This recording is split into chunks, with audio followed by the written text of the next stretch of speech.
বাংলাদেশ নারী ফুটবল দলের Australia mission ব্যর্থ হওয়ার পর এখন বাংলাদেশ অনূর্ধ্ব-20 নারী ফুটবল দলের সামনে আরেকটি বিশ্বকাপের মিশন। সিনিয়র জাতীয় দল অস্ট্রেলিয়ায় 3টি ম্যাচ হেরেই 2027 বিশ্বকাপ এবং 2028 লস অ্যাঞ্জেলেস অলিম্পিক গেমসে খেলার স্বপ্ন বিসর্জন দিয়েছে। তবে বাংলাদেশের নারী ফুটবলে আরেকটি বিশ্বকাপ হাতছানি দিয়ে ডাকছে, আর তা হলে এবছর পোল্যান্ডে অনুষ্ঠিত হবে ফিফা অনূর্ধ্ব-20 নারী ফুটবল।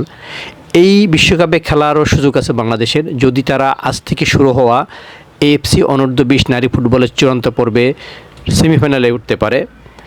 সেই মিশনেই আজ বাংলাদেশের প্রথম ম্যাচ থাইল্যান্ডের বিপক্ষে বাংলাদেশ সময় সন্ধ্যা 7টায় থাইল্যান্ডে অনুষ্ঠিত হবে এই ম্যাচ। ভেন্যু ব্যাংককের পাশে থামাসাত স্টেডিয়াম।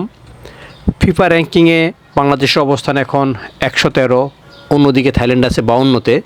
নিজ মাঠে খেলবে থাইল্যান্ড, র্যাঙ্কিংয়ে তারা এগিয়ে, তাদের পরিচিত পরিবেশ, দর্শক সবই তাদের পক্ষে থাকবে, যে কারণে বাংলাদেশ একটু পিছিয়ে আছে। যদিও বাংলাদেশ দলের পক্ষে কোয়ালিফাই করা সম্ভব যদি তারা আজ এবং 7 তারিখে হারাতে পারে ভিয়েতনামকে। ভিয়েতনামের র্যাঙ্কিং 37, বাংলাদেশের গ্রুপে অপর দল চীনের র্যাঙ্কিং 16। বাংলাদেশ যদি আজ থাইল্যান্ডকে হারাতে পারে তাহলে মানসিকভাবে তারা অনেকটা এগিয়ে যাবে। এরপর যদি তারা 7 তারিখে ভিয়েতনামের বিপক্ষেও জিততে পারে তাহলেই তাদের কোয়ার্টার ফাইনালে ওঠা হবে, আর কোয়ার্টার ফাইনালে জিতলে বাংলাদেশের বিশ্বকাপ। এখন প্রশ্ন হচ্ছে, বাংলাদেশ কি পারবে থাইল্যান্ডকে হারাতে? বাংলাদেশ 2019 সালে এএফসি অনূর্ধ্ব-16 ফুটবলের চূড়ান্ত পর্বে এই থাইল্যান্ডের কাছেই ব্যাংককের মাঠে 0-1 গোলে হেরেছিল। যদিও এর আগে জাপানে একটি টুর্নামেন্টে বাংলাদেশ থাইল্যান্ডকে হারিয়েছিল। সবই এখন অতীত। বাংলাদেশ নারী ফুটবল দলে সিনিয়র জাতীয় দলের 10 জন খেলোয়াড় আছেন। আফিদা খন্দকার প্রান্তি, উমহেলা মারমা, শরীফা আক্তার প্রীতি, সাগরিকা, আলপি আক্তার, জয়নব বিবি রিতা, স্বপ্না রানী, গোলরক্ষক মিলিয়া আক্তার, এরা সবাই কিন্তু সিনিয়র জাতীয় দলের খেলোয়াড়। এরা যদি তাদের নামের প্রতি সুবিচার করতে পারেন এবং তারা যদি কোচের নির্দেশনা অনুযায়ী সঠিকভাবে খেলতে পারেন তাহলেই তাদের পক্ষে আজ থাইল্যান্ডকে হারানো সম্ভব।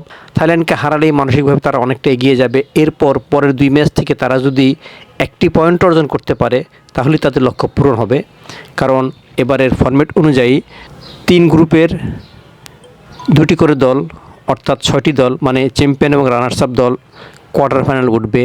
এছাড়া 3 গ্রুপের মধ্যে যে 3টি করে দল তৃতীয় স্থান পাবে, এর মধ্যে যদি বাংলাদেশ সেরা 2-এ থাকতে পারে তাহলে তারা উঠতে পারবে শেষ 8-এ। এএফসি নারী এশিয়ান কাপের চূড়ান্ত পর্বে বাংলাদেশ এখন পর্যন্ত কোনো জয়ের দেখা পায়নি। তাদের আছে একটি ড্র, তা 2019 সালে অস্ট্রেলিয়ার সাথে করেছিল। এখন বাংলাদেশের আরেকটি মিশন হলো এই এএফসি নারী ফুটবলের চূড়ান্ত পর্বের যে কোনো আসরে প্রথম জয়ের দেখা পাওয়া। আর সেটা যদি এবার থাইল্যান্ডের মাঠে হয় তাহলে বাংলাদেশের একটি ইতিহাস গড়া হবে। আর এর পূর্ণতা আনার জন্য বাংলাদেশকে কোয়ার্টার ফাইনালে উঠতে হবে। আর কোয়ার্টার ফাইনাল ডিঙ্গিয়ে যদি সেমিফাইনালে উঠা যায় তাহলে তো আরেক ইতিহাস, বিশ্বকাপে বাংলাদেশের খেলার স্বপ্ন পূরণ। বাংলাদেশ কিন্তু ভালো ফর্মেই আছে। প্রস্তুতি ম্যাচে তারা ভারতের সাথে 1-1 গোলে ড্র করেছে। এরপর র্যাঙ্কিং এগিয়ে থাকা জর্ডানকে 2-0 হারিয়েছে। এই পারফরমেন্স যদি বাংলাদেশ আজ থাইল্যান্ডের সাথে দেখাতে পারে বা আরেকটু বেটার খেলতে পারে তাহলে বাংলাদেশের লক্ষ্য পূরণ হবে। দেখা যাক বাংলাদেশ দল কী করতে পারে, আমরা সেই অপেক্ষায় আছি। আমরা চাইব বাংলাদেশ দল যেন আজ জয় দিয়েই এএফসি অনূর্ধ্ব-20 নারী ফুটবলের চূড়ান্ত পর্ব শুরু করে। বাংলাদেশ দলের শক্তির জায়গা কয়েকটি। এক, ফরওয়ার্ড লাইন, সেখানে আছেন আলপি আক্তার, যিনি সাপের সর্বোচ্চ গোলদাতা হয়েছেন। আছেন শরীফা আক্তার প্রীতি, তিনিও এর আগের আরেকটি সাপের সর্বোচ্চ গোলদাতা হয়েছেন। আছেন তৃষ্ণা রানী, যার এএফসির আসরে হ্যাটট্রিক করার কৃতিত্ব আছে, দক্ষিণ কোরিয়ার বিপক্ষে গোল আছে। আরও আছেন সাগরিকা, যিনি সাফের সেরা, তার কৃতিত্বে বাংলাদেশ অনূর্ধ্ব-20 সাফে চ্যাম্পিয়ন হয়েছিল। এরাই কিন্তু বাংলাদেশ দলের অন্যতম শক্তি। এর বাইরে পোস্টের নিচে আছেন মিলিয়া আক্তার, আছেন ডিফেন্সে আফিদা খন্দকার প্রান্তি, জয়নব বিবি রিতা, নবীরন খাতুন, মিডফিল্ডে স্বপ্না রানী, উমহেলা মারমা, আছেন পূজা দাস, আছেন সিনা জাহান শিখা। এই যে খেলোয়াড়রা, এদের উপস্থিতি কিন্তু বাংলাদেশ দলকে প্রেরণা যোগাচ্ছে। দেখা যাক তারা শেষ পর্যন্ত জনগণের, দেশবাসীর প্রত্যাশা পূরণ করতে পারেন কিনা।